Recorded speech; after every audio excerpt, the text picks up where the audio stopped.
Scientific writing के course के अंदर आप लोगों का बहुत ही अच्छा रिस्पॉन्स आया है और इसी वजह से ये वाली रील मैं बना रहा हूँ, इसे भी सेव कर लें।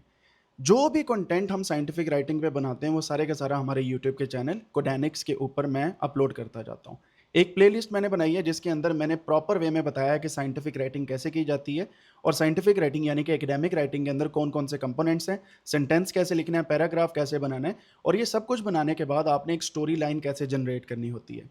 अदर देन दैट मैंने उसमें ये भी बताया हुआ है कि आप किस तरीके से आर्टिफिशियल इंटेलिजेंस यानी कि एआई टूल्स को इस्तेमाल करके साइंटिफिक राइटिंग को प्रॉपर वे में यूज़ कर सकते हैं। एंड ऑफ कोर्स अगर आप पीएचडी स्टूडेंट्स हैं, मास्टर्स के स्टूडेंट हैं या रिसर्चर हैं और आपको ये नहीं पता कि एआई टूल्स को कैसे इस्तेमाल करना है, तो मैंने कमेंट सेक्शन के अंदर जो पिंड कमेंट है या कैप्शन के अंदर मैंने लिंक दिए हुए हैं, आप वहाँ पे जाके हमें ज्वाइन कर सकते हैं। और मज़े की बात, व्हाट्सएप चैनल को अगर आप फॉलो कर लेते हैं ना, जो मैंने कमेंट सेक्शन के अंदर दिया हुआ है, आपको डेली अपडेट्स मिलती रहेंगी साइंटिफिक राइटिंग और डेटा एनालिसिस से रिलेटेड।